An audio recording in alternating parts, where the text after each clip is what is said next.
Gopal.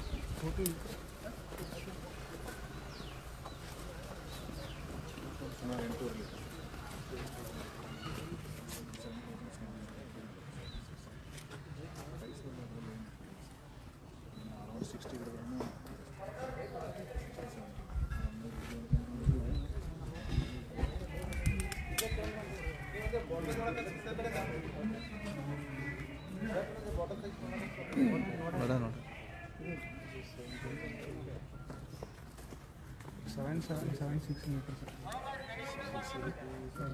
7 6 meters.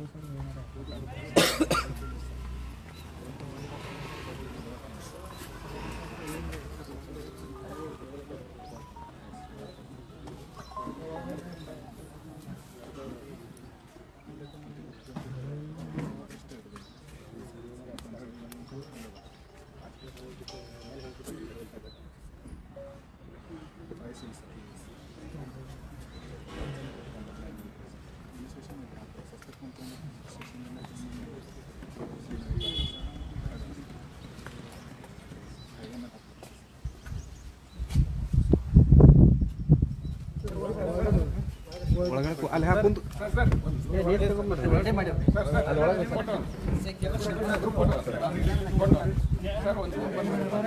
Open ಮಾಡಿ ಕೈ sir box open ಮಾಡಿ ಕೈ ಬಾಕ್ಸ್ ಅವ್ರು ಇಟ್ಕೊ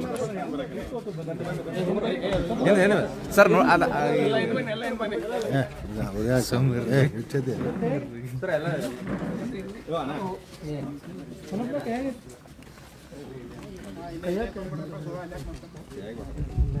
ಸೈಡಲ್ಲಿ ಜೋಡಿಸಿ ಇಟ್ಬಿಟ್ಟು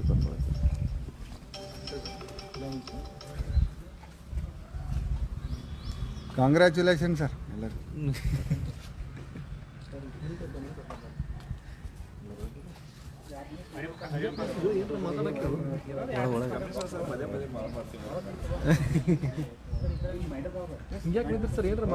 ಏನಾರು ಒಳಗೆ ಹಾಂ ಸರ್ ವಾರದಲ್ಲಿ 2 ಸೆಟ್ ಸರ್.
नहीं ठीक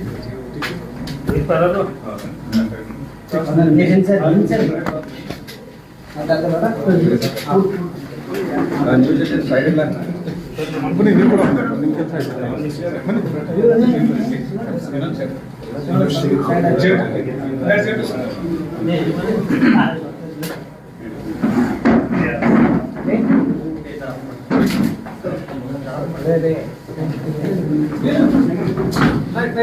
ಸಂತೋಷ್ ಕೂಡ ಬರ್ತೀನಿ ಸಂತೋಷ್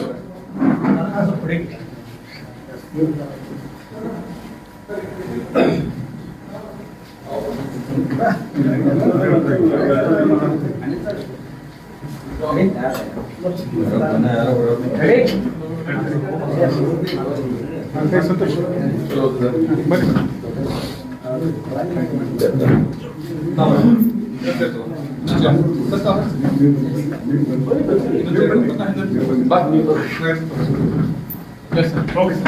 ಎಲ್ಲರಿಗೂ ನಮಸ್ಕಾರ.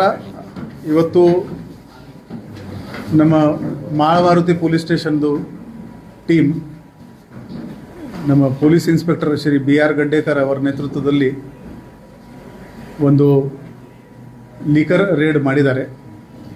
ಇದರಲ್ಲಿ ಅವರಿಗೆ ಖಚಿತ ಇನ್ಫಾರ್ಮೇಷನ್ ಬಂತು. ಅದರ ಆಧಾರದ ಮೇಲೆ ಈ ಶ್ರೀನಗರ್ ಗಾರ್ಡನ್ ಹತ್ತಿರ ಒಂದು ಟ್ರಕ್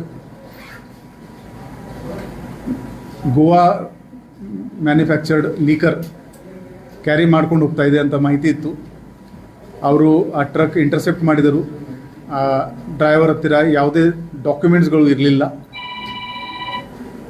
ಈ ಸುಮಾರು 7,000 ಲೀಟರ್ ಆಲ್ಕೋಹಾಲ್ ಇವರು ಕ್ಯಾರಿ ಮಾಡ್ತಾಯಿದ್ರು ವಿದೌಟ್ ಎನಿ ಡಾಕ್ಯುಮೆಂಟ್ಸ್. ನಮ್ಮ ಕರ್ನಾಟಕ ಎಕ್ಸೈಸ್ ಆ್ಯಕ್ಟ್ ಸೆಕ್ಷನ್ 32, 34 ಪ್ರಕಾರ ಈಗ ನಾವು ಅದು ಪ್ರಕರಣ ದಾಖಲು ಮಾಡ್ತಾಯಿದ್ದೀವಿ. ಇದು ಮೇಲ್ನೋಟಕ್ಕೆ ಇದರ ಲೀಕರ್ ಕಾಸ್ಟ್ 25 to 26 lakhs ಇದೆ ಅಂತ ನಾವು ಪ್ರಿಲಿಮಿನರಿ ನಮ್ಮದು ಗೆಸ್ ಇದೆ. ಈಗ ಈ ತನಿಖೆ ನಾವು ಮಾಡ್ತೀವಿ. ಈ ಲೀಕರ್ ಎಲ್ಲಿ ಹೋಗ್ತಾ ಇತ್ತು, ಎಲ್ಲಿಂದ ಹೋಗ್ತಾ ಇತ್ತು, ಆ ಆರೋಪಿಗಳ ಮೇಲೆ ಕೂಡ ನಾವು ಚಾರ್ಜ್ ಶೀಟ್ ಮಾಡ್ತೀವಿ. ಸರ್, ಈಗ ಎರಡು ಮೂರು ಕಡೆ ಚೆಕ್ ಪೋಸ್ಟ್ ಇದೆ ಸರ್. ಕನ್ಕುಂಬಿ ಮತ್ತು ಗೋವಾ ಚೆಕ್ ಪೋಸ್ಟ್ ಬಂದಿದೆ ಸರ್. ಅಂದ್ರೆ ಅಲ್ಲಿ ಏನು ಆಗ್ತಿಲ್ವಾ, ಏನ್ ಮಾಡ್ತಿದ್ದಾರೆ? ಯಾಕಂದ್ರೆ ನಿರಂತರವಾಗಿ ಈ ರೀತಿ ಆಗ್ತಾ ಇದೆ. That will be part of our investigation. ಅಲ್ಲಿಂದ ಹೇಗೆ ತಪ್ಪಿಸಿದ್ದಾರೆ ಇವರು, ಅದು ಮೇಲ್ನೋಟಕ್ಕೆ ಅದೇ ಇಲೆಕ್ಷನ್ಗೆ ಹೋಗ್ತಾ ಇದೆ ಅಂತ ಹೇಳ್ತಾ ಇದ್ದಾರೆ ನಮ್ಮವರು. But it's a preliminary investigation. It is too early to say. Investigation complete ಆದಮೇಲೆ ವಿ ಕ್ಯಾನ್ ಕನ್ಕ್ಲೂಸಿವ್ಲಿ ಸೇ. ಒಂದೇ ಬ್ರ್ಯಾಂಡ್ ಅದ, ಬೇರೆ ಬೇರೆ ಏನಾದ್ರು? नहीं, ಒಂದೇ ಬ್ರ್ಯಾಂಡ್ ಇದೆ. ಎಷ್ಟು ಬಾಕ್ಸ್ ಅಂದ್ರೆ ಈಗ 900 ಬಾಕ್ಸ್ ಸುಮಾರು ಇದೆ ಅಲ್ಲಿ. ಮಹಾರಾಷ್ಟ್ರದಲ್ಲಿ ಜೆಪಿಫಿಕೇಶನ್ ನಡೀತಾ ಇದ್ದಾರೆ ಸರ್. ಬಹುಶಃ ದಟ್ ಈಸ್ ಒನ್ ಪಾಸಿಬಿಲಿಟಿ. ಅದು ನಾವು ತನಿಖೆಯಲ್ಲಿ ಖಚಿತಪಡಿಸ್ತೀವಿ. ಹಾಂ, ಗೋವಾ ಮತ್ತು ಕರ್ನಾಟಕದ ನಡುವೆ ಏನು ಗೋವಾ ಬಾರ್ಡರ್ ಇದೆ, ಅಲ್ಲಿ ಬರೀ ಸರಾಯಿ ಅಷ್ಟೇ ಅಲ್ಲ ಮತ್ತು ಬೇರೆ ಬೇರೆ ವಸ್ತುಗಳು ಕೂಡ ಸಾಗಾಣಿಕೆ ಆಗ್ತಾ ಇದ್ದಾವೆ ಅನ್ನುವಂಥದ್ದು. ಚೆಕ್ ಪೋಸ್ಟ್ ಇದ್ರೂ ಏನು ಉಪಯೋಗ ಇಲ್ಲ ಅನ್ನುವಂಥದ್ದು. ಸಂಬಂಧಪಟ್ಟ ಡಿಪಾರ್ಟ್ಮೆಂಟ್ಗಳು ಯಾರು ಕೂಡ ಎಕ್ಸೈಸ್ ಇದೆ ಮತ್ತೊಂದಿದೆ, ಎಕ್ಸೈಸ್ ಇದೆ, RTO ಇದೆ, ಡಿಸ್ಟ್ರಿಕ್ಟ್ ಪೊಲೀಸ್ ಇದೆ, ಗೋವಾದು ಚೆಕ್ ಕೊಟ್ಟಿದೆ, ಕರ್ನಾಟಕದ್ದು ಚೆಕ್ ಕೊಟ್ಟಿದೆ. ಪಾಸ್ ಆಗಿ ಸಿಟಿಯಲ್ಲಿ ಬಂದ್ರೆ ಸಿಟಿ ಪೊಲೀಸ್ ಕಾರ್ಯಾಚರಣೆ ಮಾಡ್ತಾರೆ. ಎಲ್ಲಿರುವ ಸಂಸ್ಥೆ ಅಲ್ವಾ ಸರ್ ನಿಮಗೆ? ಅದು I cannot comment on other departments. But ನಮ್ಮ ಅಧಿಕಾರಿ ತುಂಬ ಚೆನ್ನಾಗಿ ಕೆಲಸ ಮಾಡ್ತಾ ಇದ್ದಾರೆ. ಮೊನ್ನೆ ಕೂಡ ಒಂದು ಡ್ರಗ್ಸ್ದು ಕೂಡ ಇನ್ಫಾರ್ಮೇಷನ್ ಇತ್ತು. ರಾತ್ರಿ 3 ಗಂಟೆವರೆಗೆ ಇವರು ಕಾಯ್ದಾರೆ. ಬಟ್ ಆವಾಗ ಇನ್ಫಾರ್ಮೇಷನ್ ಫೇಕ್ ಇತ್ತು, ಅಲ್ಲಿ ಸಿಗಲಿಲ್ಲ. ಸೊ ಈ ಮುಂದಿನ ಹೋದ 1 ತಿಂಗಳಲ್ಲಿ ಇನ್ಫಾರ್ಮೇಷನ್ ಬೇಸ್ಡ್ ಒಳ್ಳೆ ರೇಡ್ ಆಗ್ತಾಯಿದೆ. ನಮ್ಮದು ಸಾರ್ವಜನಿಕರಿಗೆ ರಿಕ್ವೆಸ್ಟ್ ಇದೆ, ಯಾವುದೇ ಇಲ್ಲಿಗಲ್ ಚಟುವಟಿಕೆ ಬಗ್ಗೆ ನಿಮ್ಮ ಹತ್ರ ಮಾಹಿತಿ ಇದ್ದರೆ ದಯವಿಟ್ಟು ಪೊಲೀಸರಿಗೆ ತಿಳಿಸಿ. ನಾವು ಖಂಡಿತ ಅದರ ಮೇಲೆ ಕಾನೂನು ರೀತಿಯ ಕ್ರಮ ತಗೋತೀವಿ. ಸ್ಪೆಷಲಿ ಟೀಮ್ ಮಾಳಮಾರುತಿ ನಮ್ಮದು ಬಹಳ ಒಳ್ಳೆಯ ಕೆಲಸ ಮಾಡ್ತಾಯಿದೆ. ಈ ಥರ ರೇಡ್ಸ್ ಆಗಿದ್ದರೆ ನಮ್ಮದು ಜನರದು ನಮ್ಮ ಇಲಾಖೆ ಮೇಲೆ ನಂಬಿಕೆ ಹೆಚ್ಚಾಗುತ್ತದೆ. So I congratulate our team. ನಮ್ಮ ACP ಶ್ರೀ ಸಂತೋಷ್ ಮತ್ತು DCP ನಿರಂಜನ್ ಮತ್ತು ನಾರಾಯಣ ಇವರ ಮಾರ್ಗದರ್ಶನದಲ್ಲಿ ಈ ನಮ್ಮ ಟೀಮ್ ಒಳ್ಳೆ ಕೆಲಸ ಮಾಡ್ತಾರೆ. ಸರ್, ಡ್ರೈವರ್ ಏನಾದ್ರು ವಶಕ್ಕೆ ತಗೊಂಡಿದ್ರಾ ಇಲ್ಲಿ ಅವರು ಏನು ಹೇಳಿದ್ರು? ಅದು ಈಗ ಇಂಟ್ರೋಗೇಷನ್ ಮಾಡ್ತೀವಿ. ಡ್ರೈವರ್ ಸಿಕ್ಕಿದ್ದಾನೆ. ಸರ್, ಈಗ ಆಲ್ಮೋಸ್ಟ್ ಬೆಳಗಾವಿ ಜಿಲ್ಲೆಯಲ್ಲಿ ಕಳೆದ 1 ವರ್ಷ ಸಾಕಷ್ಟು ಅಪಘಾತ ರೇಟ್ಗಳಾಗಿದ್ದಾವೆ. ಪೊಲೀಸರ ಕೇವಲದಿಂದ ರೇಟ್ ಪ್ರಕರಣದಲ್ಲಿ ಕಂಟೈನರ್ ಸಿಗುತ್ತೆ, ಮಾಲ್ ಸಿಗುತ್ತೆ, ಡ್ರೈವರ್ ಸಿಗ್ತಾನೆ. ಮೂಲ ಆರೋಪಿಗಳು ಇದುವರೆಗೆ ಯಾವುದು ಅಬ್ಕಾರಿದವರು ಇರೋದಿಲ್ಲ, ಡಿಸ್ಟ್ರಿಕ್ಟ್ ಇರೋದಿಲ್ಲ. ಈ ಕೇಸಲ್ಲಿ ಏನಾದ್ರು ಆ ರೀತಿ ಒಂದು ಟೀಮ್ ಫಾರ್ಮ್ ಮಾಡ್ತಾರೆ ಸ್ಪೆಷಲ್ ಟೀಮ್? ಹೌದು, ವಿಲ್ ಗೋ ಡೀಪರ್. ಈ ಎಲ್ಲಿಂದ ಬಂತು, ಎಲ್ಲಿ ಹೋಗ್ತಾ ಇತ್ತು, will start point end point ಕೂಡ ನಾವು ಈ ಚಾರ್ಜ್ ಶೀಟ್ನಲ್ಲಿ ಕನೆಕ್ಟ್ ಮಾಡ್ತೀವಿ. ಸರ್, ಈಗ ಡಿಸ್ಟ್ರಿಕ್ಟ್ ಪೊಲೀಸದು ರೇಂಜ್ ಬಾರ್ಡರ್ನಲ್ಲಿ ಚೆಕ್ ಪೋಸ್ಟ್ ಇದೆ. ನಿಮ್ಮ ಕಮಿಷನರೇಟ್ ರೇಂಜ್ ಶುರುವಾದ ತಕ್ಷಣ ನೀವೇನಾದರೂ ಚೆಕ್ ಪೋಸ್ಟ್ ಮಾಡ್ತೀರಾ? ನೋಡೋಣ, ಈಗ ನೀಡ್ ಬೇಸ್ಡ್ ಇರುತ್ತೆ. ಈಗ ಇಲೆಕ್ಷನ್ ಆಯಿತು ಅಂದರೆ will have to put the check post and all. Need based ಇರುತ್ತೆ ಅಥವಾ ಇಂಟೆಲಿಜೆನ್ಸ್ ಬೇಸ್ಡ್. ಯಾಕಂದ್ರೆ ಬೆಳಗಾವಿ ಸಿಟಿ ಕಮಿಷನರೇಟ್ ಯಾವುದೂ ಚೆಕ್ ಪೋಸ್ಟ್ ಇಲ್ಲ ಸರ್ ಸ್ಪೆಸಿಫಿಕ್ ಆಗಿ. ಸೊ ಆಲ್ಮೋಸ್ಟ್ ಆಲ್ ಹೈವೇಸ್ ಆಗಿರ್ಬೋದು, ಈ ರೀತಿ ಯಾವುದೇ ಆದರೂ ಬೆಳಗಾವಿ ಸಿಟಿನ ಪಾಸ್ ಆಗೋಬೇಕು. ಸೊ ಬೆಳಗಾವಿ ಪೊಲೀಸ್ ಎಷ್ಟು ಆಕ್ಟಿವ್ ಇದೆ ಅದು ಬೇರೆ ಕಡೆ ಅಷ್ಟು ಆಕ್ಟಿವ್ ಕಾಣ್ ಬರ್ತದೆ. ನಿಸ್ಪಾಣಿ ಆಗಿರ್ಬೋದು, ಕೆಂಪೇಗೌಡ ಆಗಿರ್ಬೋದು, ಈ ಕಡೆ ಬೇರೆ ಬೇರೆ ಕಡೆ ಹೋಗೋದು ಖಾನಾಪುರ. ಸೊ ನಿಮ್ಮ ಸಿಟಿ ಸರೌಂಡಿಗೆ ಆದರೂ ನಿಮ್ಮ ಚೆಕ್ ಪೋಸ್ಟ್ ಟೈಪ್ ಮಾಡ್ತಾರೆ ಅಂತ ಸ್ಪೆಷಲ್ ಪರಿಶೀಲನೆ ಮಾಡ್ತೀವಿ ನಾವು. ಅದು will work on it. Staff ಕಡಿಮೆ ಇದ್ದಾರಪ್ಪ.